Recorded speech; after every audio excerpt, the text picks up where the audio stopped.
The carriage jolted hard, and Eleanor Whitmore gripped the seat as the wheels struck stone. Outside the window, the towers of Ashcombe Hall rose against a gray sky, and her stomach turned into a tight knot. She was not traveling to visit a friend. She was traveling to meet the man she would marry in 11 days, a man she had seen only once, from a distance, at a crowded ball where he had not even looked her way. Her father sat across from her, his hands folded, his eyes fixed on nothing. Edmund Whitmore had once been a proud merchant, a man who built his fortune from nothing, but the last 2 years had broken him. Bad investments, a warehouse fire, and debts that grew faster than he could pay them had brought his family to the edge of ruin.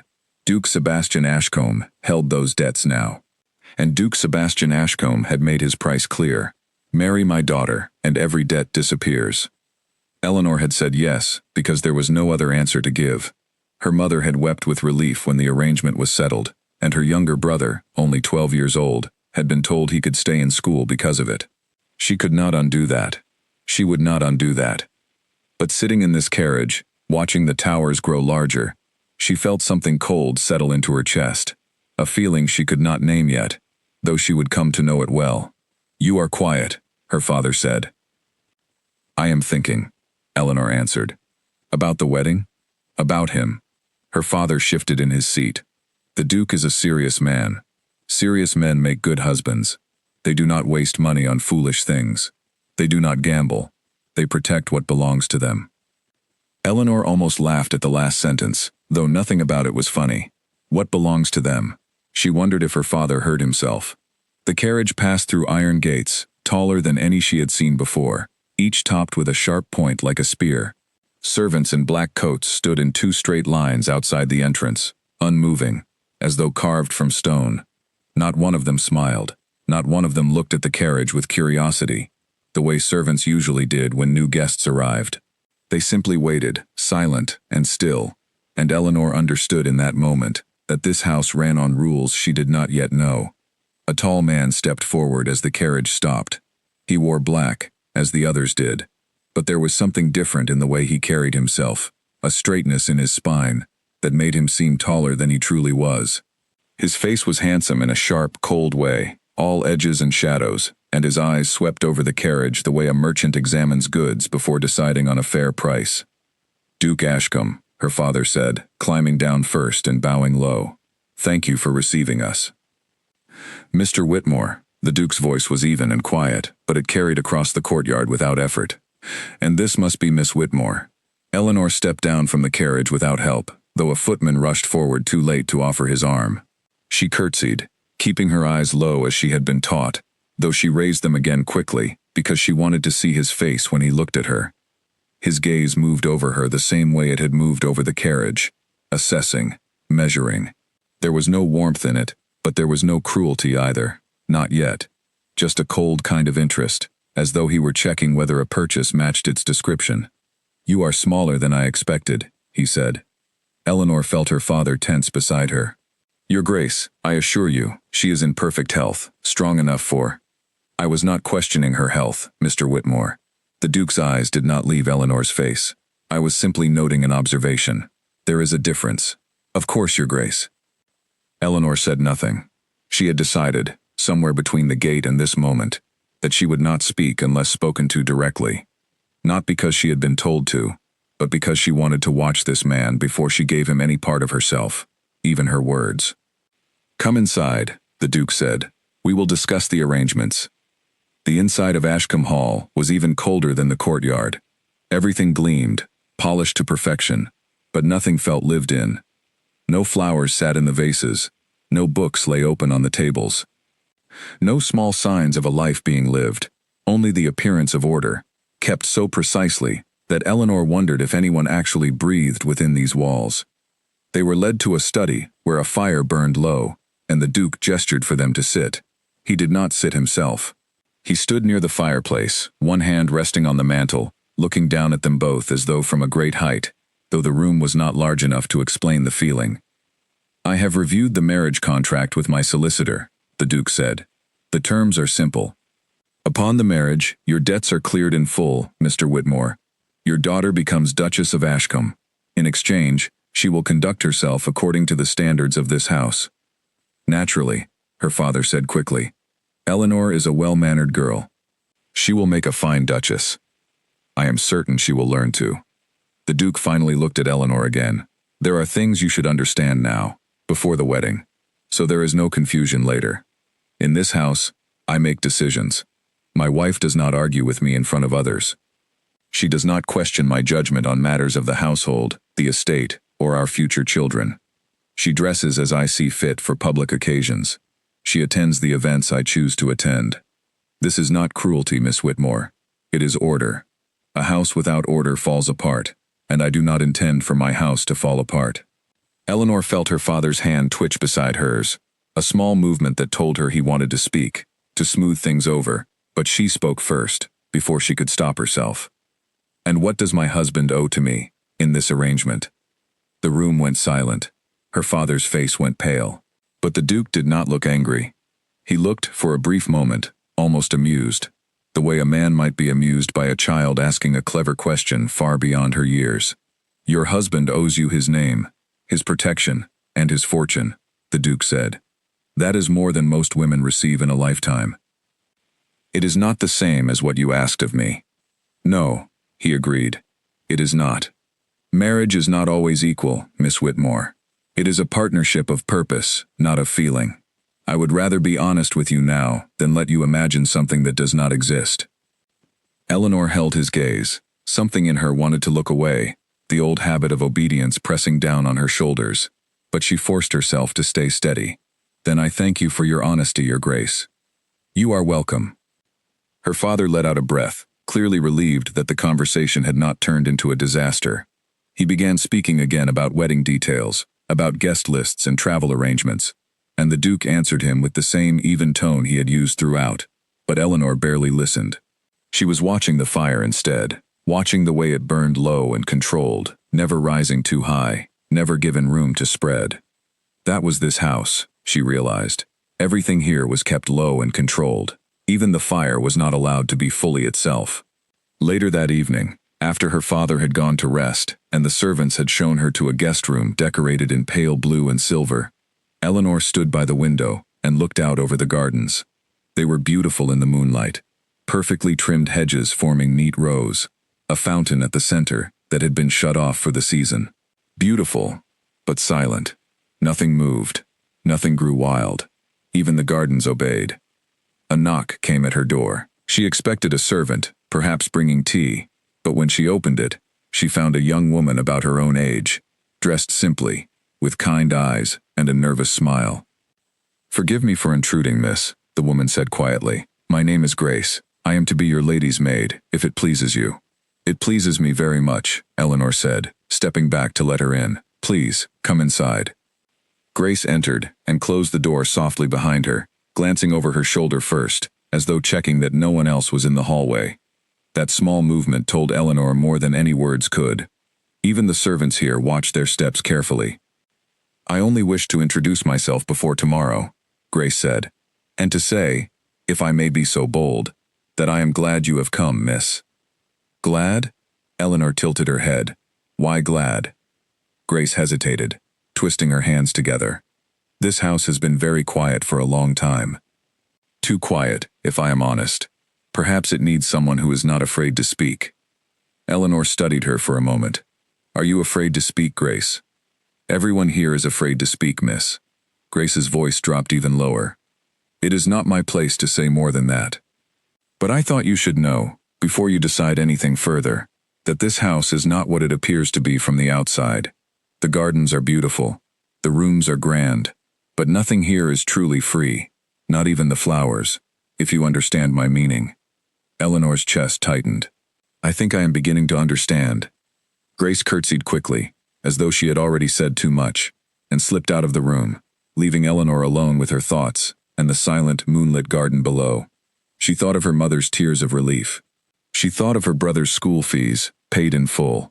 She thought of her father's broken pride, slowly being restored by a signature on a piece of paper, and she thought of the Duke's words, spoken so calmly by the fire, a partnership of purpose, not of feeling. 11 days remained before the wedding. 11 days to decide whether she could live inside a house where even the fire was not allowed to burn freely, where every flower stood in a perfect, silent row, and where a kind young maid whispered warnings in the dark because she was too afraid to speak them in the light. Eleanor closed the curtains, but she did not sleep for a long while. Somewhere in the quiet of that grand, cold house, she made a private promise to herself, one she did not yet know how she would keep. Whatever happened in the days ahead, she would not become another silent thing, standing in a perfect row, waiting to be admired and never touched. She did not know yet how far that promise would carry her, or what it would cost, or that it would lead her, 11 days later, to stand before a church full of people and speak 2 words that no one in that grand cold house would ever forget. But the seed had already been planted, and nothing, not even a duke, could stop a seed from growing once it had found the smallest crack of light to reach toward. Morning at Ashcombe Hall arrived without birdsong. Eleanor noticed this the moment she woke, lying still under heavy blue blankets, listening for the sounds she had heard every morning of her life, in her father's smaller, warmer house. Sparrows in the eaves, a dog barking somewhere down the street, the clatter of a cart on cobblestones. Here, there was only silence, broken eventually by the soft knock of Grace, bringing in a tray of tea and bread. "Good morning, miss," Grace said, setting the tray down carefully. "The Duke has asked that you join him for breakfast in the East Room. Your father has already gone down." Eleanor sat up, rubbing her eyes. "Does the Duke always take breakfast with guests?" "Not usually, miss." Grace busied herself with the curtains, avoiding Eleanor's gaze. "He usually breakfasts alone. This is unusual." Eleanor dressed quickly, choosing a simple gray dress with small white buttons. Nothing showy. Nothing that could be seen as trying too hard to please him. She had decided, somewhere in the restless hours of the night before, that she would watch this man closely over the coming days, that she would learn who he truly was before she let herself accept the role being built around her. The East Room turned out to be a bright space, with tall windows overlooking the silent gardens. Her father sat already at the long table, looking uncomfortable in his best coat, and the Duke sat at the head of the table, reading a newspaper with the same still concentration he seemed to bring to everything. "Miss Whitmore," he said without looking up. "Please, sit." She sat where a servant indicated, across from her father and at a polite distance from the Duke. A plate was placed before her, filled with more food than she usually ate in a full day, and she found she had little appetite for any of it. "I thought," the Duke said, finally folding his newspaper, "that we might spend the morning discussing the household you will manage after the wedding. It is important that you understand your responsibilities clearly." "I would like that," Eleanor said, and she meant it, though not perhaps in the way he intended. She wanted to understand exactly what she was walking into. Her father cleared his throat. "Perhaps I should leave you both to discuss these matters privately. I have letters to write." The Duke gave a small nod, and her father rose quickly, clearly relieved to escape whatever conversation might follow. Eleanor watched him go, feeling suddenly very alone in the bright, cold room. "You handled yourself well yesterday," the Duke said once the door had closed. "Most young women would have wept, or fainted, or simply agreed with everything I said out of fear. You asked a question instead. Was that wrong of me?" "No, it was interesting." He studied her, the way he had studied her in the courtyard, that same measuring look. "I find I prefer interesting to obedient, within reason. A wife who agrees with everything is tiresome. A wife who understands her place, but still has a mind of her own, is far more useful." Eleanor set down her fork carefully.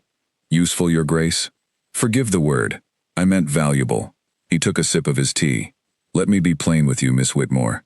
Since you seem to prefer plainness to flattery, I did not choose you because I admired you from across a ballroom. I chose you because your family's debt gave me a convenient opportunity, and because I require an heir, and because a woman raised in a merchant's house understands the value of order and discipline better than the useless daughters of lords who have never managed a household budget in their lives. That is very plain indeed. You said you preferred it." "I did." Eleanor met his eyes steadily. "Then let me be equally plain, Your Grace. I did not agree to this marriage because I admired you either. I agreed because it saves my family from ruin. That is the whole of my reason, and I will not pretend otherwise to make either of us more comfortable." Something flickered behind the Duke's eyes, gone almost as quickly as it appeared. Surprise, perhaps, or something closer to respect, though Eleanor could not be certain which. The burrito was cold. Good, he said finally. I would rather build a household on honest terms than on false affection that curdles into resentment. Now, the household. For the next hour, he explained the running of Ashcombe Hall in careful detail. The number of servants, the schedule of meals, the expectations for guests and social calls, the charities the family supported, the way the estate's tenants were managed. Eleanor listened closely, asking sharp questions where she did not understand, and found, despite herself, that she was somewhat impressed by the scale and precision of it all. This was not a man who ran his household carelessly. Everything had a purpose. Everything had a place. But beneath the impressive structure, she began to notice something else, something colder. Every rule he described was about control, never about comfort. The servants were managed like pieces on a chessboard, valued for efficiency rather than loyalty. The tenants were mentioned only in terms of the income they produced. Even the charities, he admitted with a small, humorless smile, existed mainly to maintain the family's reputation among their peers. And what of kindness? Eleanor asked, when he paused to drink his tea. Where does that fit into your household? The Duke considered the question as though it were a foreign concept requiring translation. Kindness is a luxury, Miss Whitmore. It is easily afforded when times are good, and easily abandoned when they are not. I prefer to build on something sturdier. Duty, order, discipline. These do not disappear when the harvest fails or the markets crash. Kindness often does. I disagree, Eleanor said quietly. I think kindness, real kindness, is the sturdiest thing there is. It is duty and order that crumble first, because they depend on fear to hold them together, and fear always finds a crack eventually. The Duke set down his cup, and for a long moment, he simply looked at her, his expression unreadable. Then, unexpectedly, he almost smiled. You have opinions, Miss Whitmore. I did not expect that from a merchant's daughter. Perhaps you have not met many merchants' daughters. Perhaps not. He rose from the table. Walk with me. I want to show you something. They walked together through the silent halls of Ashcombe Hall, past portraits of stern-faced ancestors who all seemed to share the same cold eyes as the man beside her, and out into the garden Eleanor had seen from her window the night before. Up close, the perfection of it was even more striking. Not a single leaf out of place, not a single weed daring to grow among the roses. My father built this garden, the Duke said, gesturing at the trimmed hedges. He believed that nature, left to itself, becomes chaos. That true beauty requires control. He taught me the same lesson about people. Left to themselves, they become lazy, disloyal, unreliable. Structure makes them useful, makes them safe. And did he apply that lesson to you as well? Eleanor asked carefully. The Duke's jaw tightened almost imperceptibly. He applied it to everyone in this house, myself included. They walked in silence for a while after that, past the shut-off fountain, past a stone bench where no one seemed to ever sit. Eleanor found herself watching him from the corner of her eye, trying to see past the cold exterior to whatever boy might have once existed beneath it, a boy who had also been trimmed and shaped like these hedges, forced into a perfect row, whether he wished it or not. Do you ever wish for something different? She asked, before she could stop herself. A garden that grows a little wild? A house that is a little less quiet? The Duke stopped walking. He looked at her for a long moment, and something in his cold expression seemed almost to crack, just slightly, like the first thin line across a frozen pond before it truly breaks. I have never been permitted to wish for such things, he said quietly, and I do not believe permitting myself now would end well for either of us. It was the most honest thing he had said to her yet, and it startled Eleanor more than anything else he had said before. For a brief moment, she saw not a duke, not a cold and calculating man arranging a convenient marriage, but a person, shaped by expectations he had never chosen, standing in a garden that had been forced into perfection long before he was born. But the moment passed as quickly as it came. His expression closed again, like a door shutting, and when he spoke next, his voice had returned to its usual even, distant tone. We should return inside. Your father will wonder what has become of you. They walked back in silence, and Eleanor spent the rest of the day turning that small, cracked moment over in her mind. Was there truly a person beneath all that control? Someone who might, with time and patience, learn to build something warmer than duty and order? Or had she imagined it, seen a reflection of her own hopeful thinking rather than anything real in him?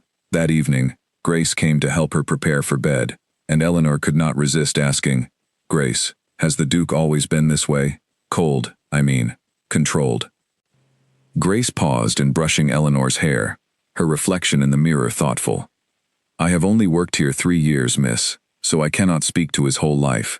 But the older servants say he was different once, before his father died. Not warm, exactly. This house does not make warm men, but different. Less rigid, perhaps. Since his father passed, he has become more like the house itself." "What happened to change him?" Grace's hands stilled entirely. "That is not my story to tell, miss. I am sorry. Some things in this house are better left buried, for everyone's safety." Eleanor did not push further, though the words lingered in her mind long after Grace had gone. Some things in this house are better left buried. She thought of the shut-off fountain, silent and dry in the moonlight. She thought of the servants who moved like shadows, careful and quiet.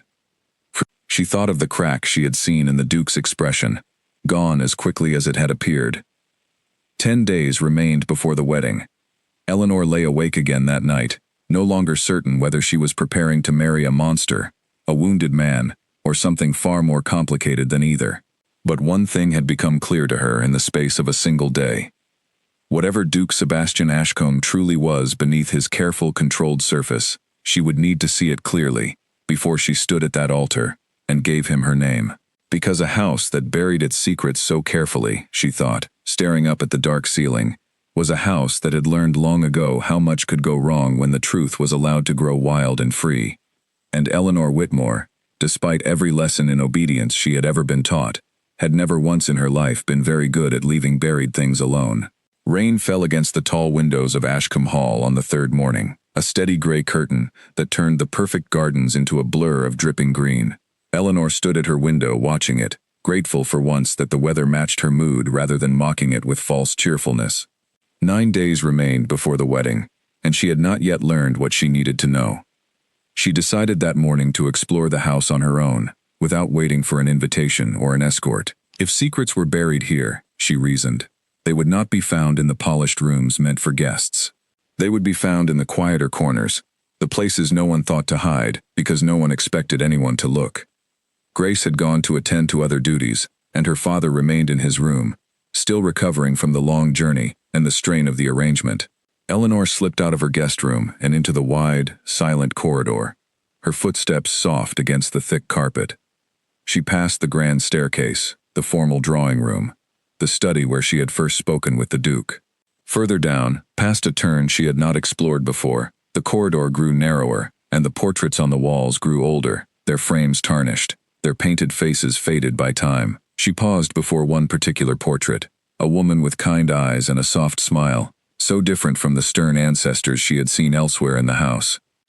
"That is the late Duchess," a voice said behind her, and Eleanor startled, turning to find an older woman in a housekeeper's uniform, her gray hair pulled back tightly, her eyes sharp despite her age. "Forgive me," Eleanor said. "I did not mean to wander where I should not." "You are to be the next Duchess," the woman said, not unkindly. "This house will belong to you soon enough. I see no harm in you knowing its history. I am Margaret. I have served this family for 30 years. Eleanor Whitmore." She glanced back at the portrait. "She has such a gentle face. Was she the Duke's mother?" She was. Margaret's expression softened as she looked at the painting.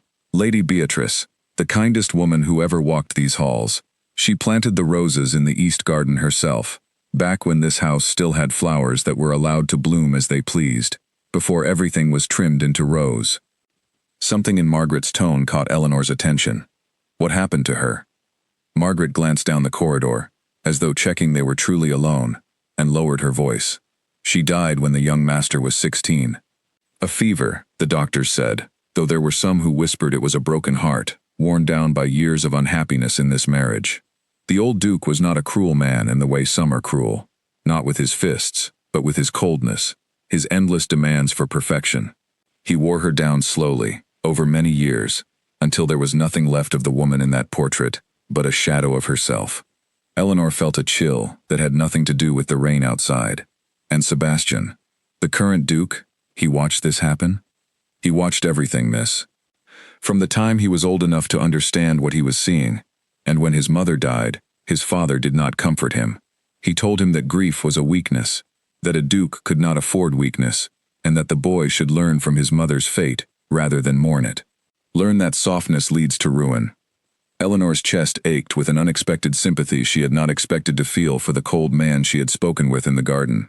That is a terrible lesson to teach a grieving child.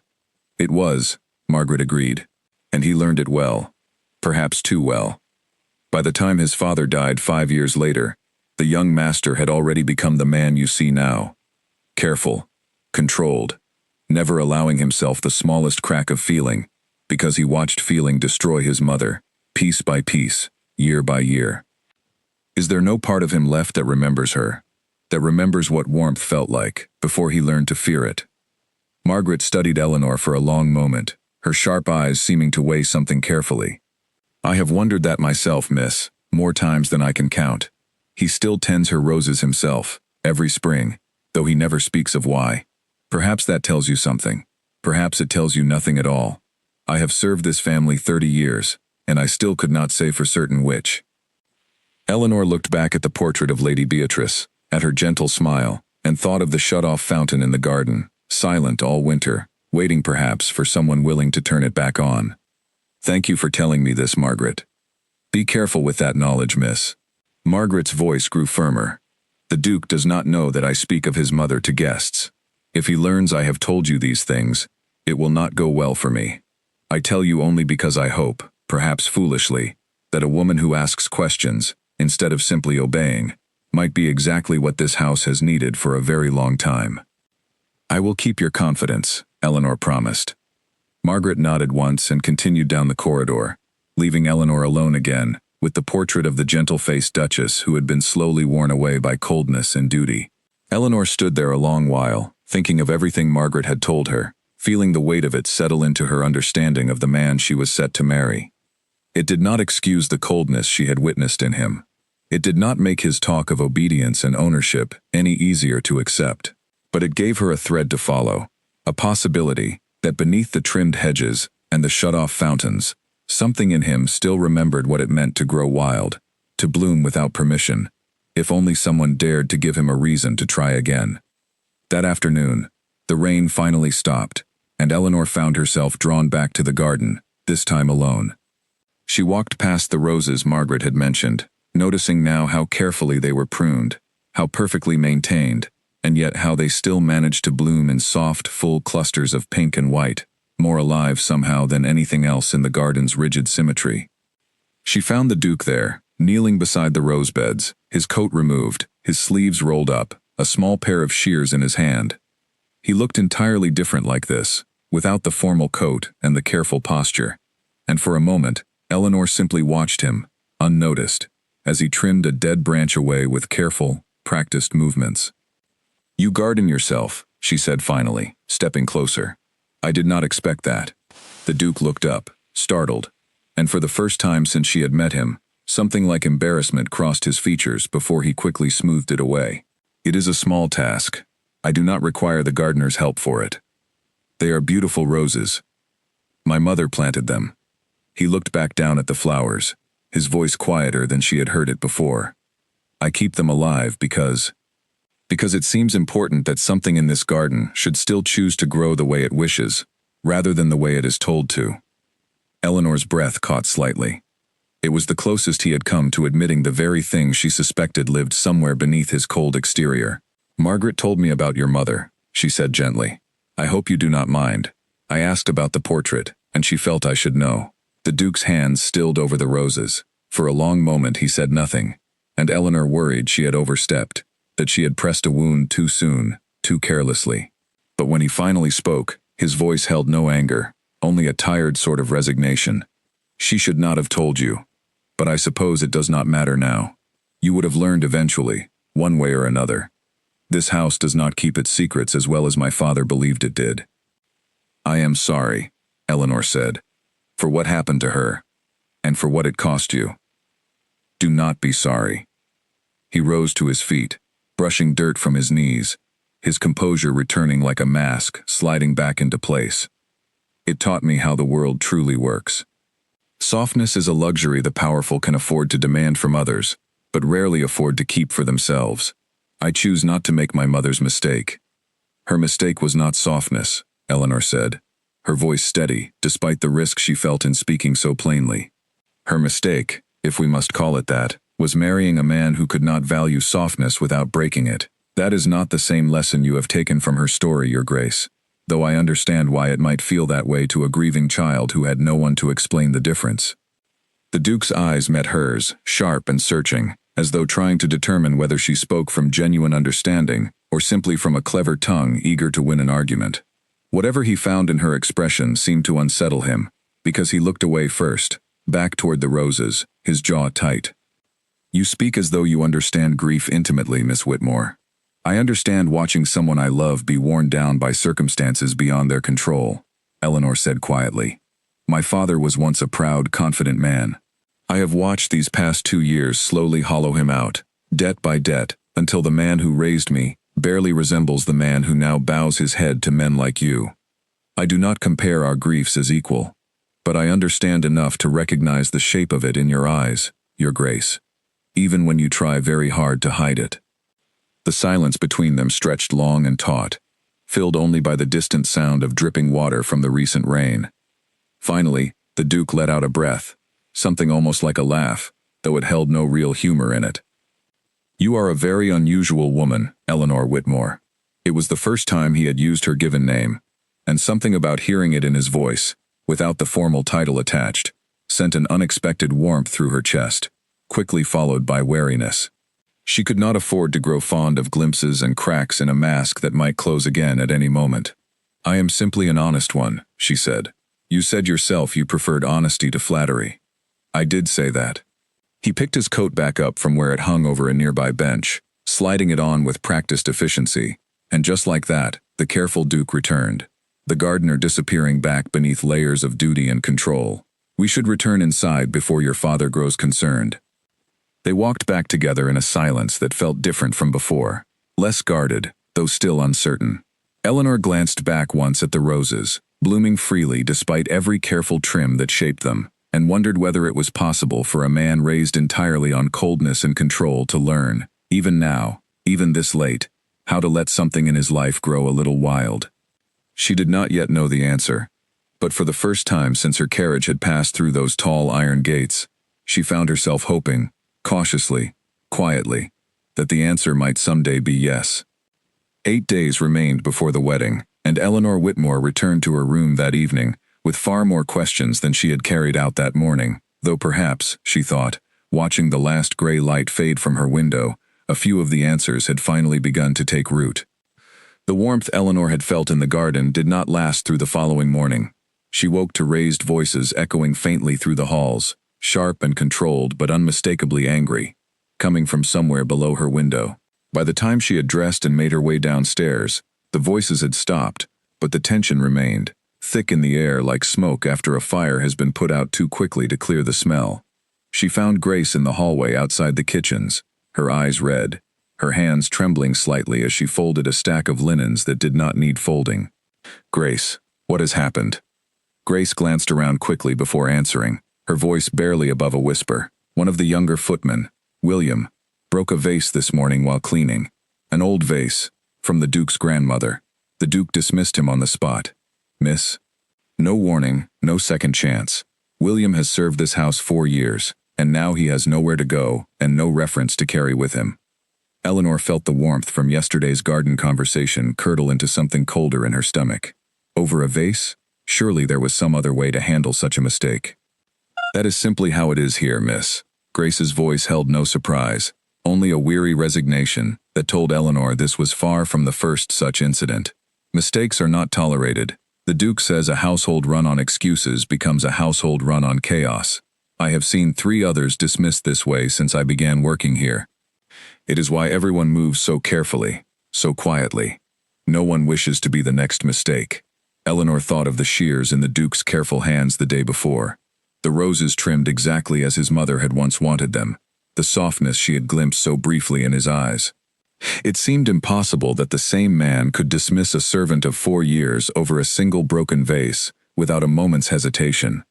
And yet, she reminded herself, she had seen very little of this man's true nature. A single afternoon among roses did not undo a lifetime of lessons learned at his father's cold hand. She found the Duke in his study an hour later, standing at the window with his back to the door, his shoulders set in that familiar rigid line. She knocked once on the open door, and he turned, his expression unreadable. "Miss Whitmore, is something wrong?"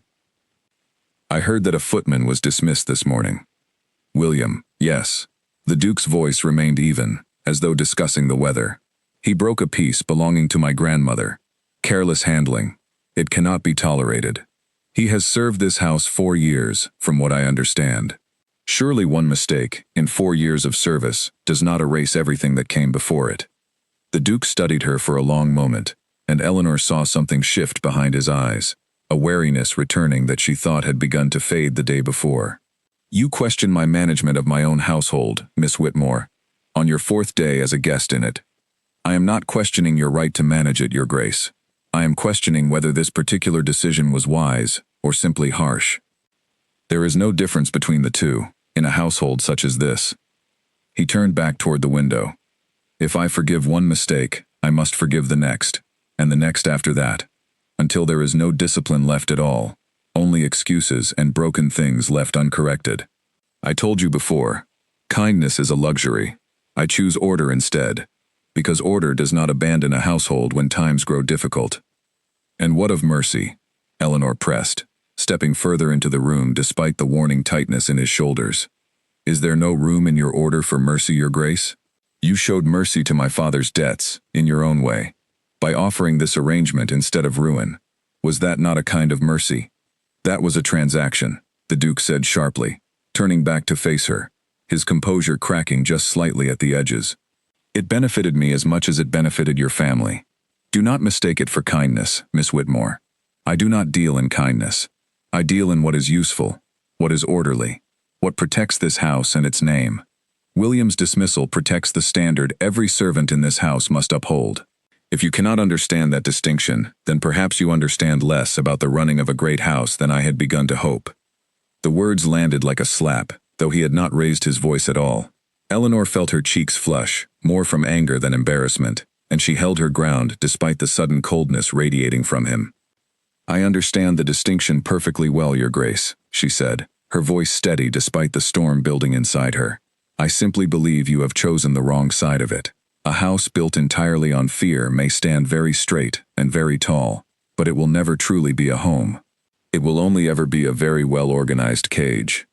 The silence that followed felt endless. The Duke's expression had gone entirely still, and for a moment, Eleanor feared she had pushed him too far, revealed too much of her own convictions too soon, before she had any power in this house to act upon them. But then, unexpectedly, something in his posture seemed to deflate, just slightly, the anger draining into something closer to exhaustion. "You may be right," he said quietly, so quietly Eleanor almost did not hear it. "But I do not know how to build anything else. I was never taught." It was another crack, another glimpse of the boy who had learned only one lesson from his cold, demanding father, and Eleanor felt her anger soften despite her better judgment. "Then perhaps," she said carefully, "you might allow yourself to be taught something different now, even this late. William deserves a fair reference, at the very least, whatever else is decided. A single mistake after 4 years of service should not follow him into poverty for the rest of his life." The Duke was quiet for a long moment, his jaw working as though wrestling with something deep inside himself. Finally, he gave a short, sharp nod. "I will have Margaret provide him a reference. It is a small concession, Miss Whitmore. Do not mistake it for a change in how this house is run." "I would not dream of it," Eleanor said, though privately she allowed herself a small measure of hope. It was a crack in the ice, however small, and cracks, she had learned from watching frozen ponds in winter, had a way of spreading further than anyone expected once the thaw truly began. But her hope was tested again, only 2 days later, when the Duke summoned her to the study, to discuss what he called the final terms of their arrangement. This time, his tone had returned fully to its cold, businesslike register. Any softness from the garden, or the earlier argument, entirely absent. "After the wedding," he said, not looking up from the papers on his desk, "you will reside here at Ashcombe Hall. Visits to your family will be permitted twice yearly, arranged in advance and approved by myself. Correspondence will be reviewed before it is sent, as a precaution. Your allowance will be set at a fixed sum, sufficient for your needs, managed through the house steward rather than given directly into your keeping." Eleanor felt each sentence land like a small stone, building into a wall she had not expected to see constructed so plainly, so soon. "You intend to read my letters?" "A precaution," he repeated, "for your protection, and the protection of this family's reputation." "It is common practice among households of our standing, and twice yearly visits to my own family, my mother, my brother, who is only 12 years old and will grow up without knowing his own sister, except for 2 brief visits a year, arranged and approved like a business appointment. Miss Whitmore, I understand this may seem harsh from where you currently stand, but it is not harsh, Your Grace."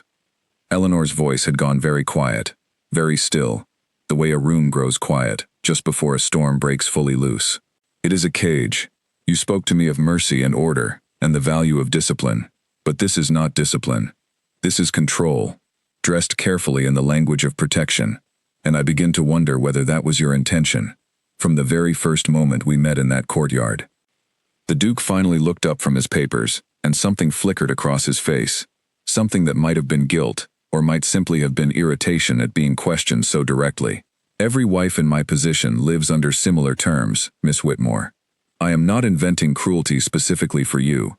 I am maintaining the standards this family has always upheld." "Then perhaps," Eleanor said, rising slowly from her chair, "the standards this family has always upheld are precisely what wore your mother down to nothing before she died of a broken heart disguised as a fever. Margaret told me the truth of it, Your Grace. In case you wondered how much I already understand about the cost of these standards you seem so determined to preserve." The Duke went very pale, his hands stilling completely over his papers. For a long, tense moment, neither of them spoke, the air between them charged with everything unsaid, every buried grief, and every careful, cold lesson that had shaped the man sitting before her. "You go too far," he finally said, his voice low and dangerous, in a way she had not heard from him before. "Perhaps I do," Eleanor answered, refusing to back down despite the warning in his tone. "But someone in this house needed to say it aloud eventually, Your Grace. Perhaps it is better that it comes from someone who still has the freedom left to leave, rather than someone who has already been worn down too far to speak at all." She turned and left the study before he could respond, her heart pounding, her hands trembling slightly at her sides as she made her way back to her room. She did not know if she had just ruined everything, destroyed whatever fragile trust had begun to grow between them in the garden among his mother's roses, nor did she know, not yet, whether ruining it might be the very thing that saved her from the fate his mother had suffered inside these same silent, perfectly ordered walls. 7 days remained before the wedding, and for the first time since arriving at Ashcombe Hall, Eleanor found herself seriously considering whether there might be another path forward, one that did not end with her standing silently in a row of perfectly trimmed hedges, waiting only to be admired and never truly seen. A letter arrived from her mother on the morning of the 6th day, and Eleanor tore it open with trembling hands, desperate for some connection to the world outside these silent, watchful walls. Her mother's handwriting filled 2 full pages, full of wedding details and gentle reminders about proper behavior for a future duchess, but it was the final paragraph that made Eleanor's stomach drop. "Your father has taken a turn for the worse," her mother wrote. "The physician says it is his heart, strained too long by worry and shame. He insists he is only tired, but I see the truth in his face each morning. He says he will hold on until your wedding day, that seeing you settled and safe will be enough to steady him again. I do not wish to frighten you, my dear, but I thought you should know the weight your marriage carries, beyond even the debts it clears." Eleanor sat very still for a long time after reading those words, the letter trembling slightly in her grip. Whatever doubts had grown in her over the past days, whatever cracks she had seen in the cold walls of Ashcombe Hall, this letter reminded her sharply of exactly why she had agreed to walk through those iron gates in the first place.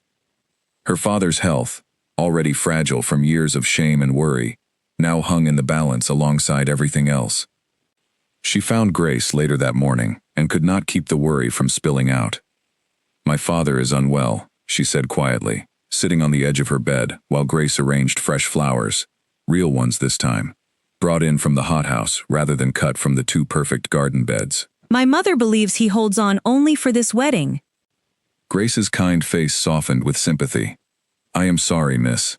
That is a heavy burden to carry into a marriage." "It is."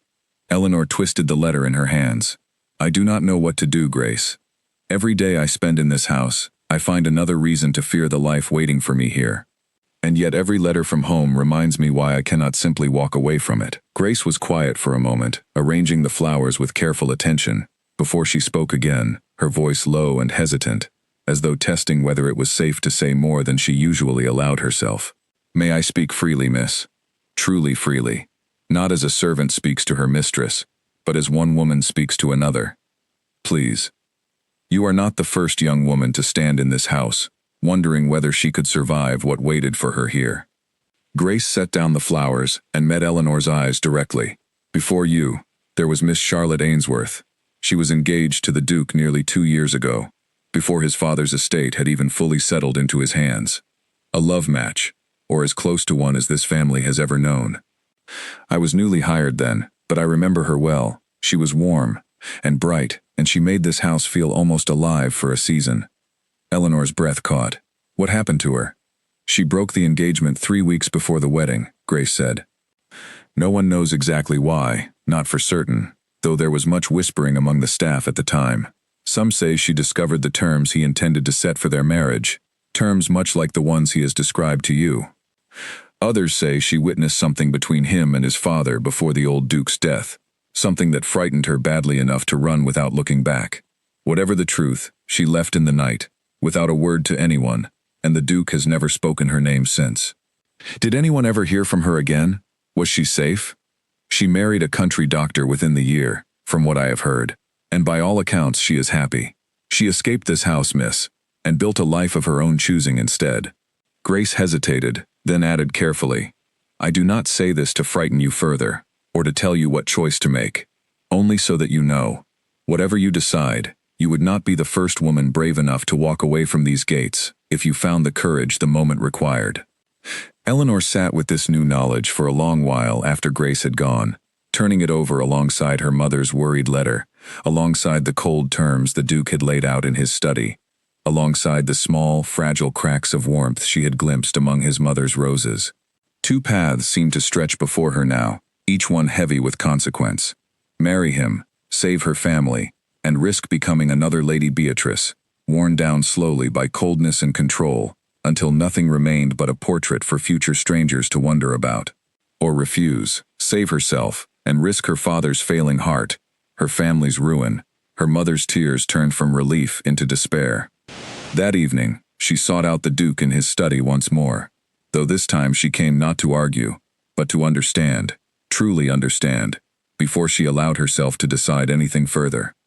He looked up as she entered, his expression guarded after their last confrontation, though something in his posture seemed to soften slightly at the sight of her. "Miss Whitmore, I did not expect you this evening." "I received a letter from my mother today," Eleanor said, closing the door behind her. "My father's health has worsened. She believes he holds on only for this wedding." The Duke's expression shifted into something Eleanor had not expected, a flash of genuine concern crossing his features before he could smooth it away. "I am sorry to hear it. Is there anything that would ease his suffering? A physician I might send, at my own expense?" "That is kind of you to offer." Eleanor studied him carefully. "But I find myself wondering, Your Grace, whether that kindness would exist if this marriage were not already settled between us. Would you have offered a physician to a stranger's father, or only to the father of the woman securing your heir? Does the reason matter if the help is genuine?"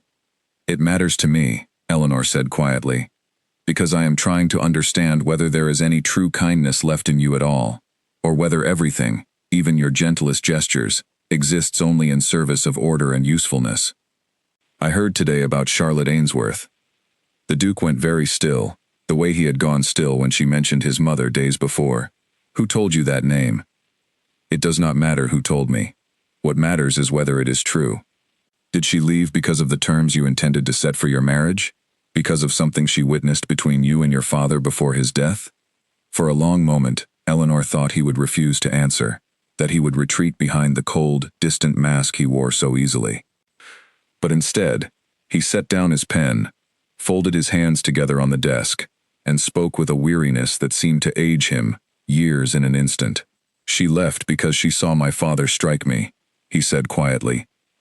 "I was 23 years old, already a grown man, and my father struck me across the face in front of her, because I had disagreed with him about the management of a tenant dispute. It was not the first time he had done such a thing, though it was the first time anyone outside this house had witnessed it.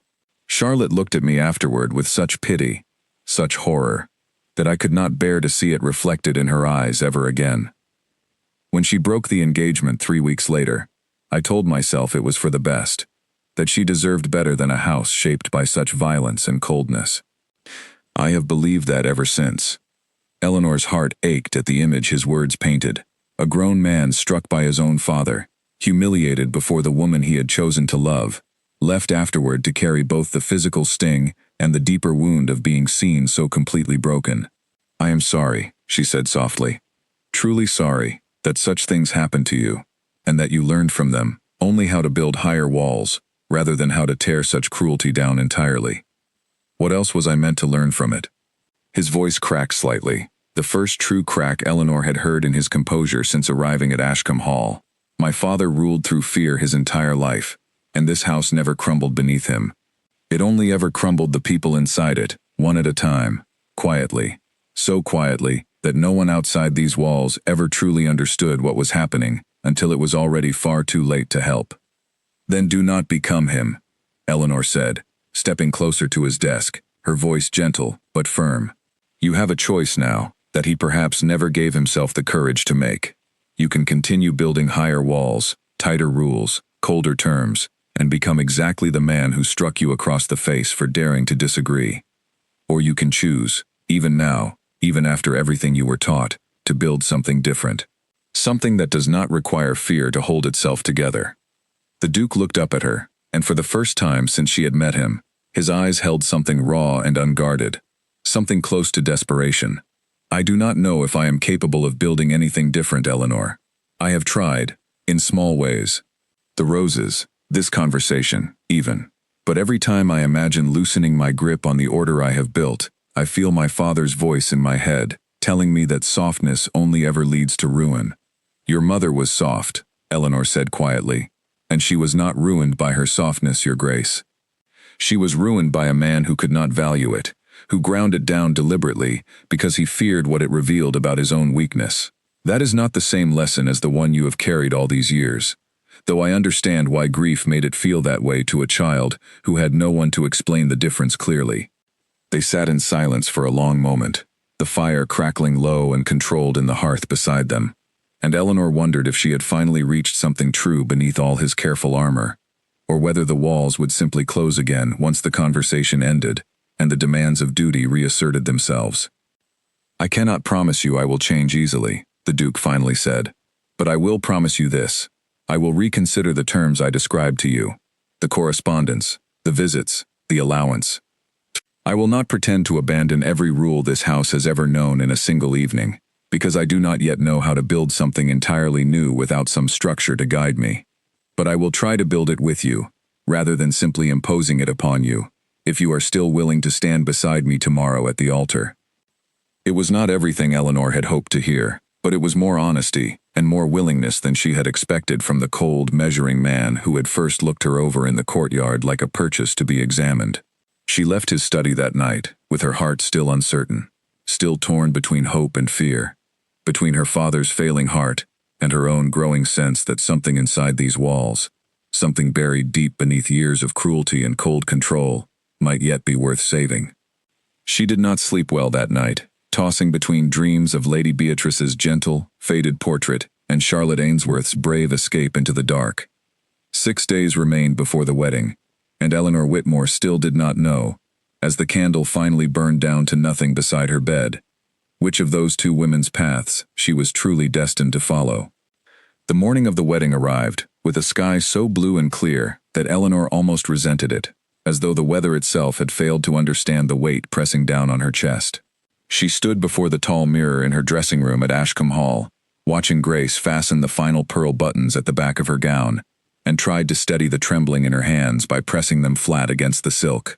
"You look beautiful, miss," Grace said softly, meeting her eyes in the mirror's reflection. "Truly beautiful." "Thank you, Grace."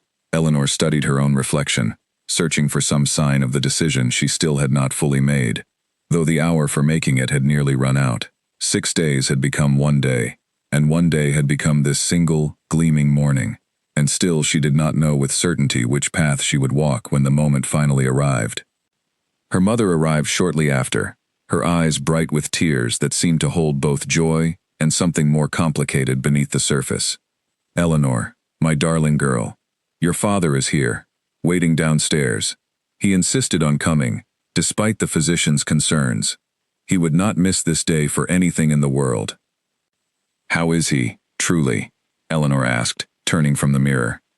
"Tired," her mother admitted, her smile faltering slightly, "but determined. He says seeing you settled will be the finest medicine any doctor could prescribe." She reached out and gently adjusted a stray curl near Eleanor's temple. "You have done something wonderful for this family, my dear. I know this arrangement was never what you dreamed of as a girl, but you should be proud of the sacrifice you are making today." Eleanor said nothing, unable to voice the storm of doubt still churning beneath her calm exterior. Her mother's words, meant as comfort, only tightened the invisible weight already pressing against her chest. The carriage ride to the church passed in a blur of familiar streets, transformed strange and distant by the significance of the day. Her father sat beside her, thinner than she remembered, his color pale despite his careful smile, and Eleanor found herself studying his face with a fierce, protective love that reminded her sharply of everything at stake beyond her own uncertain feelings. "You look just like your mother did the day I married her," her father said quietly, taking her gloved hand in his.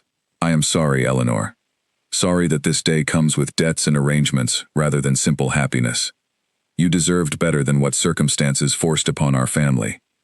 "Do not apologize, father," Eleanor said, though her voice wavered slightly. "I chose this. No one forced my hand."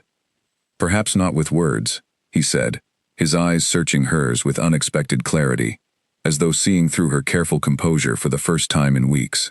"But circumstances can force a hand, just as surely as words can, my dear. If you have doubts today, real doubts, doubts beyond the ordinary nerves every bride carries to her wedding, I want you to know something before we reach that church. Your mother and I would rather face ruin honestly than see you trapped in a marriage that breaks your spirit slowly, the way I have watched happen to women in circumstances like yours before.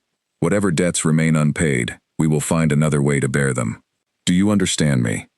Eleanor's eyes filled with unexpected tears at her father's words, the first true release of an offer she had never truly believed anyone would extend to her, not with the debts so heavy and the arrangement so far along. "Father, I only want you to know you have a choice," he said gently, squeezing her hand. "Whatever you decide in that church today, your mother and I will stand behind you. That is a father's true duty, Eleanor. Whatever mistakes I have made these past 2 years, that brought us to this circumstance in the first place." The carriage rolled to a stop before the church, and through the window, Eleanor could see the crowd already gathering outside, dressed in their finest clothes, eager for a glimpse of the merchant's daughter who had captured a duke's hand in marriage. She thought of her father's words, of the choice he had just placed back into her own keeping, and felt something shift inside her chest. Not quite resolve, but the first true loosening of the trapped, tangled feeling that had gripped her since her carriage first passed through Ashcombe Hall's iron gates. Inside the church, the air smelled of candle wax and fresh flowers, and rows of guests filled every pew, their faces turned expectantly toward the aisle where Eleanor would soon walk. She caught sight of Margaret near the back, offering a small, encouraging nod. She saw Grace's kind face among the household staff granted permission to attend, her eyes bright with hope, and at the altar, standing tall and composed in his formal dark coat, stood Duke Sebastian Ashcombe, watching her approach with an expression she could not fully read from this distance. The music swelled, and Eleanor began her walk down the aisle on her father's arm, each step feeling heavier and lighter in strange, alternating waves, as though her body could not decide whether it was walking toward a beginning or an ending. She studied the Duke's face as she drew closer, searching for some final sign, some last confirmation of the choice she still had not fully settled in her own heart. For a brief moment, as she reached the altar and her father placed her hand gently into the Duke's waiting palm, she saw something flicker across his composed features. Not the cold, measuring look from the courtyard, nor the guarded wariness from their arguments in the study, but something closer to the raw vulnerability she had glimpsed the night before, when he confessed the truth about his father's violence and Charlotte Ainsworth's frightened flight into the dark. "You came," he said quietly, so quietly only she could hear it, as the priest began arranging his book at the altar before them. "I said I would consider it," Eleanor whispered back. "I did not say I had fully decided." Something in his eyes tightened at her words, though he said nothing further as the ceremony began in earnest. The priest's voice filled the church with familiar, solemn words, the promises of faithfulness, of partnership, of building a life together through whatever hardships might come. Eleanor listened to each phrase carefully, weighing it against everything she had learned these past days, against the cold terms laid out in the study, against the fragile warmth glimpsed among his mother's roses, against her father's whispered offer of another way forward. When the moment came for the exchange of vows, the priest turned first to the Duke, and Eleanor felt her heartbeat quicken as she watched him take a slow breath, his eyes fixed on hers with an intensity that seemed to carry the full weight of everything unspoken between them these past 6 days.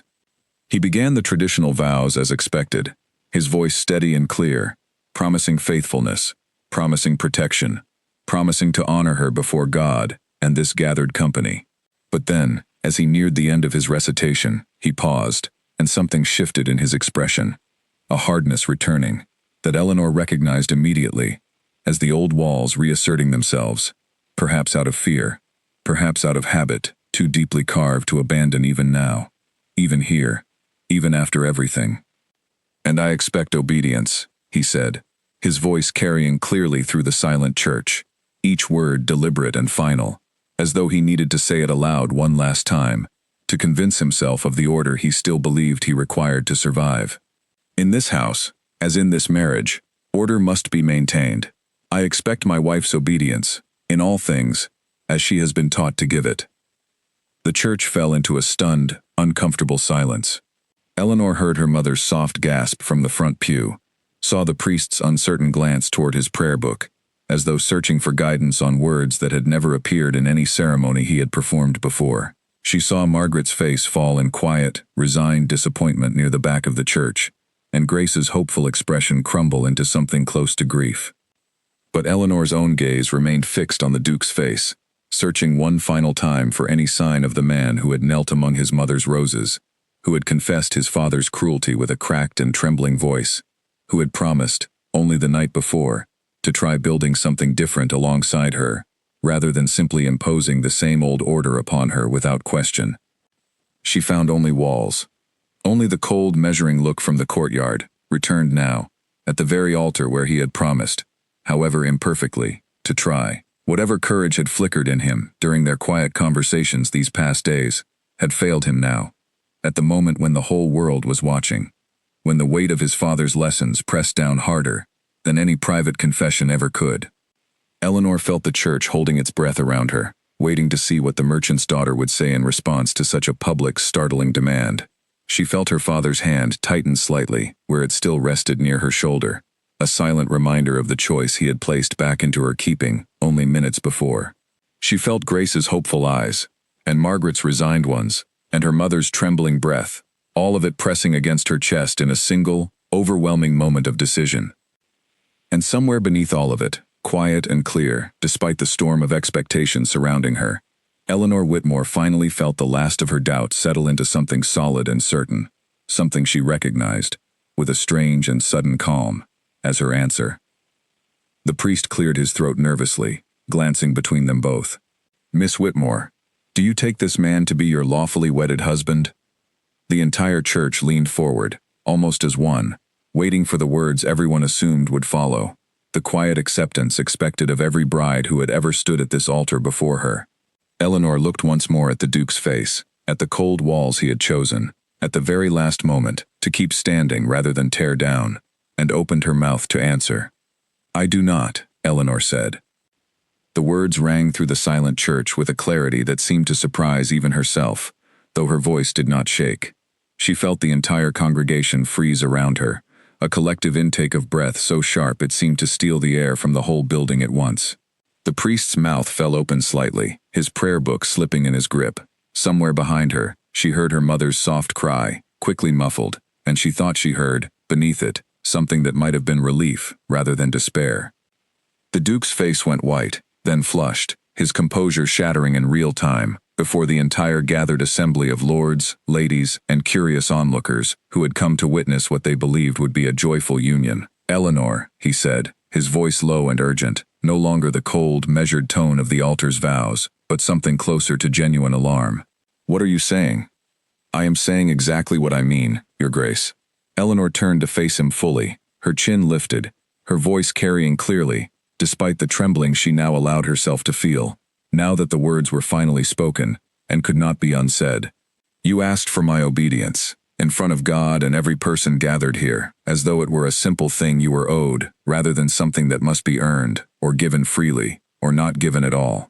I cannot give you what you ask, not because I am unwilling to be a good wife, a true partner, someone who stands beside you through every hardship life presents. But obedience is not partnership. Obedience is submission, and I did not walk down that aisle today to submit myself to anyone, not even to save my family from ruin." "You knew the terms of this arrangement from the very first day," the Duke said, his voice rising slightly, despite the crowded church around them, despite the scandal already beginning to ripple through the pews in whispered murmurs. "Your father agreed to these terms, your family's debts." "My father offered me a choice this very morning," Eleanor interrupted, her voice steady despite the storm gathering in the Duke's expression. "He told me, quite plainly, that he would rather face ruin honestly than see me trapped in a marriage that breaks my spirit slowly. The way you told me yourself, your own mother was broken, piece by piece, year by year, by a man who could not value softness without grinding it into nothing. I hoped, these past 6 days, that you might be different from your father. I saw glimpses of it, among the roses, in your study, in the honesty you shared with me only last night. But you have chosen, at the very moment that mattered most, to become exactly the man who struck you across the face for daring to disagree with him. I will not stand beside that choice, Your Grace, not even to save my family's fortune." The Duke stared at her, something raw and desperate flickering across his face, though whether from wounded pride or genuine heartbreak, Eleanor could not fully determine, nor did she have the luxury of time to consider it further. The church had erupted into a low, urgent buzz of whispered conversation, guests turning to one another in shock and scandal, and she knew that whatever she intended to do next, she needed to do it now, before the moment slipped away entirely. "Eleanor, please," the Duke said, lowering his voice, stepping closer as though he might still salvage the ceremony, if only he found the right words quickly enough. "I spoke out of habit, out of fear, exactly as you said. Let me withdraw the words. Let us continue." "You cannot simply withdraw them, Your Grace." Eleanor's voice softened slightly, though her resolve did not waver. "Not because I do not believe you regret them, but because those words revealed something true about the choice you have made, again and again, throughout your entire life. When fear rises, you retreat into walls and control rather than risk the vulnerability required to build something different. I understand why. I have seen enough of your history now to understand it deeply. But understanding a wound does not mean I am willing to live inside it for the rest of my days, waiting patiently for it to heal on its own timeline, while my own spirit is worn down in the process." She turned then, gently removing her hand from where it had rested atop his throughout the ceremony, and reached up to unpin the delicate veil from her hair. The fine lace slipped free easily, and she held it for a moment, looking down at the careful embroidery her mother had stitched by candlelight over many patient evenings, before setting it down gently on the altar rail beside her, a quiet symbol of the ending she had chosen, rather than the beginning everyone had expected to witness. "I wish you well, Your Grace," she said, meeting his eyes one final time, and finding, to her surprise, that she meant the words sincerely despite everything. "I hope, someday, you find the courage to tend something in your life the way you tend your mother's roses, allowing it to grow according to its own nature, rather than trimming it into a shape that only ever serves to keep you safely, coldly in control. You are not beyond changing. I believe that, even now. But I cannot be the one who waits, indefinitely, hoping that change arrives before it is too late for both of us. She turned from the altar and began walking back up the aisle, her steps steady despite the roaring silence pressing against her from every direction. The shocked faces of lords and ladies she barely knew, the whispered scandal already forming on countless eager tongues that would carry this story across every drawing room in the city by nightfall.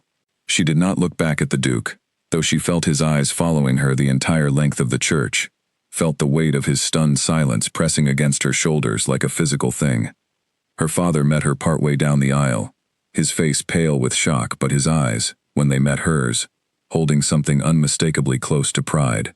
"Eleanor," he whispered, offering his arm. "I am sorry, father," she whispered back, taking his arm gratefully, grateful beyond words for the steadiness he offered in this moment when her own legs felt suddenly unsteady beneath her. "I know what this may cost us." "You cost us nothing that matters more than watching you walk into a cage with your eyes wide open," her father said quietly, guiding her steadily down the remaining length of the aisle. "I meant what I told you this morning, Eleanor. We will find another way. We always have, one way or another." They reached the church doors together, and Eleanor stepped out into the same clear, blue-skied morning that had greeted her hours before. Though everything about the world felt different now, lighter somehow, despite the uncertainty stretching ahead of her. Behind them, she could hear the church erupting into full, unrestrained chaos, voices rising in shock and speculation, and somewhere beneath it all, she thought she heard the Duke's voice calling her name one final time, though she did not turn back to confirm it. Her mother caught up to them at the church steps, tears streaming freely down her face, though her arms wrapped around Eleanor in a fierce, relieved embrace that spoke louder than any words could have managed in that chaotic moment. "My brave girl," she whispered against Eleanor's hair. "My brave, brave girl." "What happens now?" Eleanor asked, pulling back slightly to look at her parents' faces, searching for some sign of the fear she expected to find there, given everything they stood to lose. "Now," her father said, straightening his shoulders despite his evident exhaustion, "we go home, and we face whatever comes next together, as a family should have been facing everything from the very beginning, before circumstances convinced us that selling our daughter's future was the only path forward." They climbed into the waiting carriage together, and as it pulled away from the church, Eleanor allowed herself one final glance back at the grand stone building, where she had nearly bound herself to a lifetime of careful, controlled obedience. She saw the Duke standing in the church doorway, his formal coat rumpled from the chaos inside, watching the carriage depart with an expression she could not read from such a distance, though something in his posture seemed different from the cold, composed man who had greeted her carriage at Ashcombe Hall's iron gates just 6 days before. Whatever happened next, whatever consequences awaited her family's already fragile finances, whatever scandal would surely follow her name through every drawing room and dinner party across the city for months to come, Eleanor Whitmore felt, for the first time in longer than she could easily remember, entirely and completely like herself. Not a purchase to be examined in a courtyard, not a mistress to be housed under a fixed allowance and carefully reviewed correspondence. Simply herself, choosing her own path forward, whatever difficulties that choice might bring. The carriage rolled on through the city streets, carrying her away from Ashcombe Hall and everything it represented, and Eleanor Whitmore did not look back again.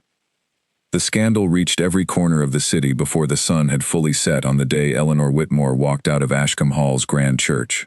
By morning, 3 separate newspapers had printed accounts of the broken wedding, each version growing more dramatic than the last, until Eleanor barely recognized herself in the breathless descriptions of a merchant's daughter who had humiliated one of the wealthiest men in the country at his own altar. Her father sat at the breakfast table with the papers spread before him, his expression grim but resolute. "They call you willful," he said, glancing up at Eleanor as she entered the small dining room of their modest townhouse. "Willful, and worse, in some of these columns. Does it trouble you?" "It troubles me less than I expected," Eleanor admitted, taking her seat across from him.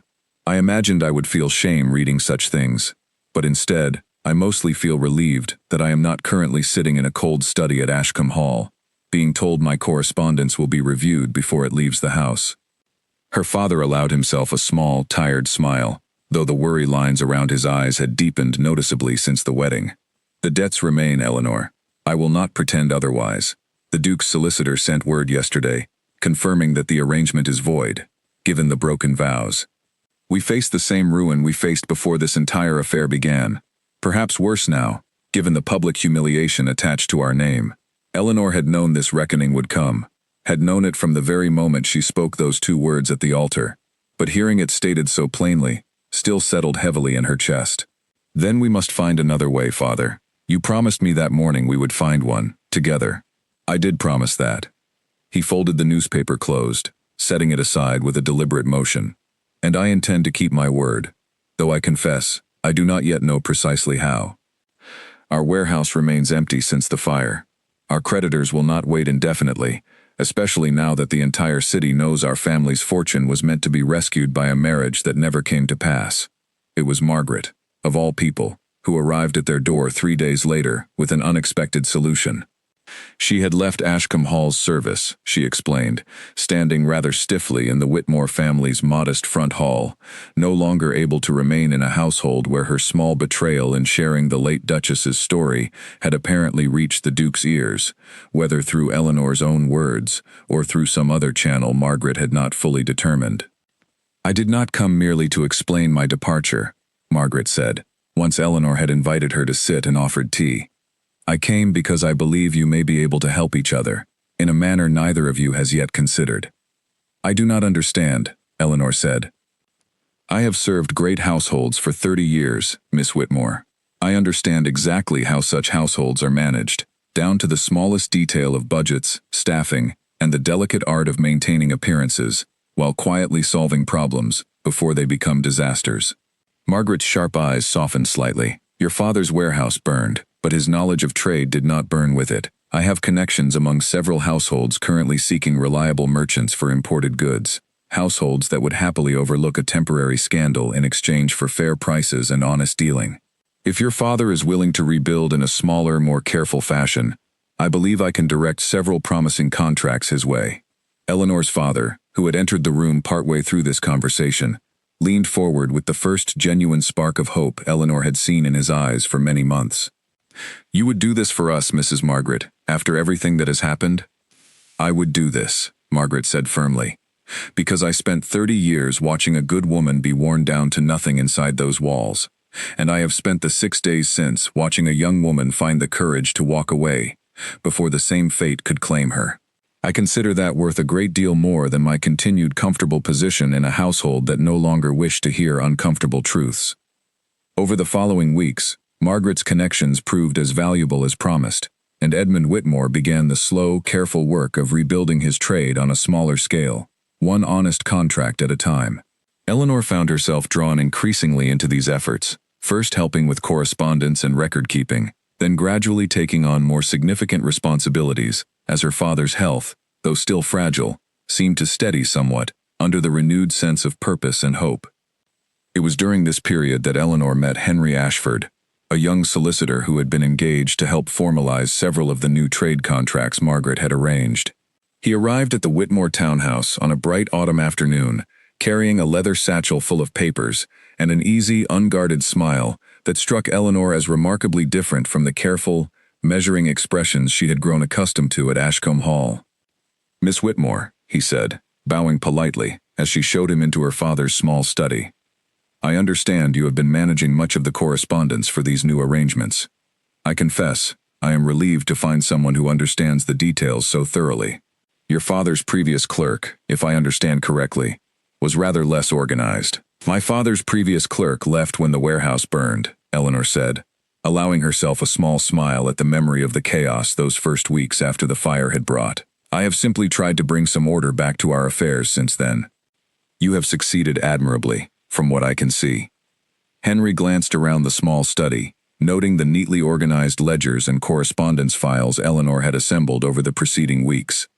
Most young ladies of my acquaintance would rather discuss fashion or gossip than shipping contracts and interest rates. Most young ladies of your acquaintance have perhaps not needed to understand shipping contracts and interest rates quite so urgently as I have, Eleanor replied, and Henry laughed, a warm, genuine sound entirely unlike anything she had heard within Ashcombe Hall's silent, watchful walls.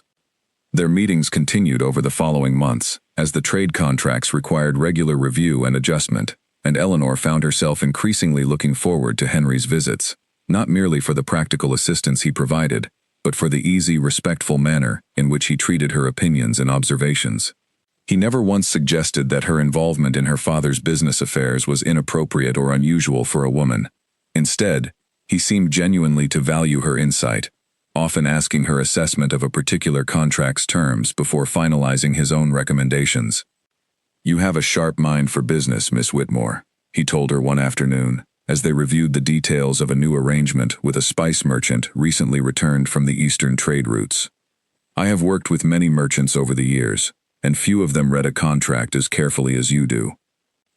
"I learned to read contracts carefully out of necessity," Eleanor said, thinking briefly of the marriage contract she had so nearly signed her life away to, though she did not elaborate further on that particular memory.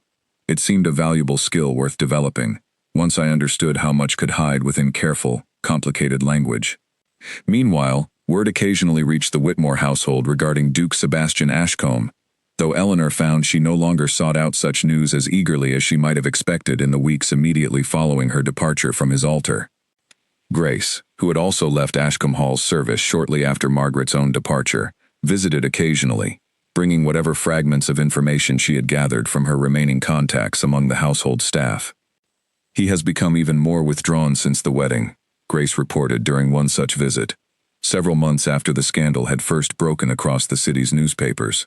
"He rarely leaves the estate now, and those who do see him say he seems changed somehow, quieter, though whether for the better or the worse, none of them can quite agree." "Do the roses still bloom?" Eleanor asked, surprising herself with the question, though something in her still held a lingering curiosity about the fragile cracks she had glimpsed in the Duke's cold exterior, even after everything that had happened between them. "They do, miss. Better than ever, according to the gardener. He tends them himself nearly every morning now, rain or shine, far more attentively than he ever did before the wedding that never was." Eleanor considered this small piece of information for a long moment, wondering what it meant, if anything, about whatever changes might be slowly, quietly taking root within Ashcombe Hall's silent walls. She did not allow herself to dwell on it for long, however, given the demands of her own rebuilding life, and the growing warmth she found herself feeling whenever Henry Ashford's easy smile crossed her thoughts. By the following spring, her father's trade business had recovered sufficiently to clear the family's most pressing debts, thanks in large part to Margaret's steady stream of reliable contracts and Eleanor's careful management of the growing correspondence and accounts. Edmund Whitmore's health, while never fully returning to what it had been before the warehouse fire and its accompanying years of shame and worry, stabilized considerably under the renewed sense of purpose and hope that had returned to their household. "I am proud of you, Eleanor," her father told her one evening, as they reviewed the quarter's accounts together in his study, the same room where she had once agonized over her decision regarding the Duke's proposal so many months before. "You built this recovery as much as I did, perhaps more, given how much of the daily management has fallen to your careful attention." "We built it together, Father," Eleanor said, though she allowed herself a small, quiet pride in the truth of his words. "Just as you promised we would, that morning before the wedding." "I did promise that," he agreed, smiling. "Though I confess, I never imagined the path forward would look quite like this. A daughter managing trade contracts, a solicitor visiting with suspicious regularity, and no duke or duchess title in sight for our family name. Are you content with how things have unfolded, despite everything we lost that day?" Eleanor thought of the cold, silent halls of Ashcombe Hall, of the shut-off fountain, and the perfectly trimmed hedges that never dared to grow wild. She thought of the fragile, fleeting warmth she had glimpsed among the Duke's mother's roses, and the cold, hardened walls that had ultimately reasserted themselves at the very altar where a different choice might still have been possible. She thought of Henry's easy laughter, and Margaret's fierce loyalty, and Grace's quiet courage in sharing warnings she had been taught all her life to keep silently buried. "I am content," she said finally, and found, to her genuine relief, that she meant it entirely. "I would rather build something honest and uncertain than something grand and silently cruel. I learned that lesson at quite a cost, Father, but I do not regret learning it. Nor do I regret the choice I made that morning, however much scandal and difficulty it brought upon our family in the months since." Her father reached across the desk and squeezed her hand gently, the same gesture he had offered in the carriage on the morning of the wedding that never fully came to pass. Then I am content as well, my dear. Whatever the newspapers said of you that day, and whatever they may still whisper occasionally even now, I have never once doubted that you made the braver choice, walking away from that altar with your head held high, rather than staying simply to avoid the scandal that followed. Eleanor smiled at her father's words, feeling the truth of them settle warmly into her chest, alongside the growing sense of a future finally beginning to take shape, according to her own choosing, rather than according to terms dictated by another's careful, controlling hand. Whatever remained unresolved, whatever quiet questions still lingered about Ashcombe Hall and the man who had once nearly become her husband, Eleanor Whitmore had built, in the months since that fateful morning, a life she recognized fully and completely as her own. A full year had passed since Eleanor Whitmore walked out of Ashcombe Hall's grand church, and on a crisp autumn morning, she stood in the doorway of her father's now thriving trading office, reviewing a shipment manifest with the same careful attention she brought to everything in her rebuilt life. The office bore little resemblance to the burned warehouse that had once threatened to ruin her family entirely. Fresh paint covered the walls, new shelves held neatly organized ledgers, and through the window, she could see workers unloading crates from a ship that had just returned from a successful voyage to the eastern ports. The numbers look strong this quarter, Henry Ashford said, appearing at her side with his own stack of papers, his smile warm and familiar after months of steady companionship that had grown, slowly and honestly, into something Eleanor treasured deeply. Your father will be pleased when he reviews these figures tonight. He will be more pleased that you finally agreed to join the business formally, rather than simply visiting whenever a contract needed reviewing, Eleanor teased, setting down her manifest to look at him properly. Henry laughed, that same warm sound she had grown to love over the months of their careful, respectful courtship. I could hardly refuse such a sensible offer, given how much time I was already spending here regardless of whether new contracts required my attention. He grew slightly more serious, reaching for her hand. Eleanor, I have wanted to ask you something for some weeks now, though I confess I have been gathering my courage rather slowly. Eleanor felt her heart quicken, though she kept her expression composed, curious to hear what he intended to say. You may ask me anything, Henry, you know that. I would like to ask for your hand in marriage, he said simply, without grand speeches or elaborate declarations, his eyes steady and sincere on hers. Not because it would settle any debt, or secure any fortune, or satisfy any family obligation, but because I have come to value your mind, your courage, and your company more than anything else in my life, and I can imagine no finer partner for whatever years remain ahead of us. Eleanor felt tears gather unexpectedly in her eyes, though they were tears of a happiness entirely different from anything she had felt standing at Ashcombe Hall's altar a year before. Yes, she said, without hesitation, without the tangled doubt that had plagued her through those 6 long days at Ashcombe Hall. Yes, Henry, I would be honored to marry you. Their wedding, held quietly the following spring, in the same small church where Eleanor had been christened as an infant, bore no resemblance to the grand, scandal-ridden affair that had nearly bound her to Duke Sebastian Ashcombe the year before. Fewer guests attended, the flowers were simpler, and no elaborate reception followed to satisfy society's expectations of a great house's standing. But when Henry spoke his vows, promising partnership rather than obedience, promising to build their future together rather than to command it alone, Eleanor felt none of the cold dread that had gripped her chest during her first, unfinished ceremony. She felt only warmth and certainty, and the quiet joy of a choice made entirely of her own free will. Her father, though never fully recovered to the vigorous health of his younger years, lived to see her married and settled, his pride evident in every gentle smile he offered throughout the ceremony. Her mother wept happy tears from the front pew, and Margaret, who had remained a close family friend and continued to direct valuable trade contracts their way, stood proudly among the small gathering of guests, her sharp eyes softened with genuine affection. It was several months into her marriage, while reviewing correspondence at the trading office one autumn afternoon, that Eleanor received an unexpected letter bearing the Ashcombe family seal.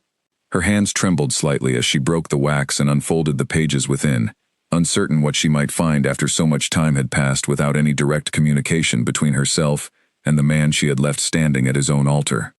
The letter, written in Sebastian Ashcombe's precise, careful hand, contained no demands, no bitterness, no lingering resentment for the scandal she had brought upon his family's name. Instead, It spoke plainly of changes he had slowly, painfully worked to build within Ashcombe Hall over the past 18 months. He wrote of restructuring the household staff's treatment, of establishing fair warnings and second chances, rather than immediate dismissals for honest mistakes. He wrote of William, the footman once dismissed over a broken vase, now reinstated with a formal apology and a promotion to head footman. A small but meaningful correction to a decision he had come to recognize as cruel rather than orderly. He wrote, too, of the gardens, no longer trimmed into rigid, silent perfection, but allowed, in careful sections, to grow somewhat wild. His mother's roses, now joined by new plantings, chosen for their natural, untamed beauty, rather than their conformity to strict symmetry. And he wrote finally, of gratitude, plainly and simply stated, for the words Eleanor had spoken to him during those 6 difficult days before their wedding, words that had haunted him long after she departed, until he finally found the courage to act upon them, rather than simply regret the moment they were spoken. "I do not write to ask for anything from you, Mrs. Ashford," he wrote, using her married name with evident deliberate respect. "I understand fully that whatever might once have existed between us ended, rightfully, at that altar. I write only to tell you that your courage that day did not go to waste, even if it did not unfold in the manner either of us might have once imagined. You taught me, in the space of 6 short days, more about the difference between order and cruelty than my father managed to teach me across an entire childhood of cold, careful lessons. I am attempting, slowly and imperfectly, to build something different here at Ashcombe Hall, something that does not require fear to hold itself together. I do not know if I will fully succeed, but I know I would not have attempted it at all, had you not found the courage to walk away, rather than simply endure." Eleanor sat with the letter for a long while after reading it, feeling a complicated mixture of relief, gladness, and quiet closure settle over her. She thought of Lady Beatrice's gentle, faded portrait, of the roses that had somehow survived even the coldest years of that silent house, of the small, fragile cracks she had glimpsed in Sebastian Ashcombe's careful walls, cracks that had ultimately widened, it seemed, into something resembling genuine, hard-won change. She wrote back a brief, kind response, wishing him well in his continued efforts, expressing genuine happiness that William and the other staff had found some measure of the fairness they deserved, and gently closing the door on any further correspondence beyond simple, respectful well wishes. Some chapters, she had learned, were meant to close fully once their lessons had been learned, even when those lessons ultimately proved valuable to both parties involved. That evening, she shared the letter's contents with Henry, who listened thoughtfully as she read aloud the passages about the gardens, the reinstated footman, and the quiet, hard-won changes slowly taking root within Ashcombe Hall's once silent walls. "Do you feel any regret?" Henry asked gently, once she had finished, "knowing that your courage that day led, eventually, to real change in his life, even though it was not you who remained to see it unfold?" Eleanor considered the question carefully before answering, turning the letter over thoughtfully in her hands. "No," she said finally, with genuine certainty. "I do not regret it at all. I think some people are meant to teach each other important lessons without necessarily building a lifetime together afterward. Sebastian needed to learn that cruelty, disguised as order, eventually breaks everything it touches, myself included, had I stayed to endure it. I needed to learn that my own courage was worth trusting, even when every circumstance seemed to argue against it. We taught each other those lessons, in our own difficult way, and now we each build separately upon what we learned. I find I am deeply grateful for exactly how it unfolded, difficult as it was to live through at the time." Henry smiled and pressed a gentle kiss to her forehead. "Then I am grateful as well, for whatever difficult path led you eventually to this office, reviewing shipping manifests, and returning home each evening, to a marriage built on partnership rather than obedience." Years later, when Eleanor told this story to her own children, gathered around the fire in the comfortable, warm home she and Henry had built together, she always ended it the same way, with the same simple, hard-won truth that had carried her through those difficult 6 days at Ashcombe Hall and beyond. "Obedience," she would tell them, "can be commanded by anyone with enough power to demand it. But respect, and partnership, and true love, freely given, must always be earned, patiently and honestly, one genuine choice at a time. Never let anyone convince you otherwise. whatever grand promises or frightening threats they might offer, in exchange for your silence. And her children, listening closely by the warm, crackling fire, would nod solemnly, carrying forward a lesson their mother had learned the hardest way possible, standing alone, at an altar full of watching strangers, finding within herself the courage to say two small, world-changing words, and then simply, quietly, walking out into whatever uncertain future awaited her on the other side of that heavy church door.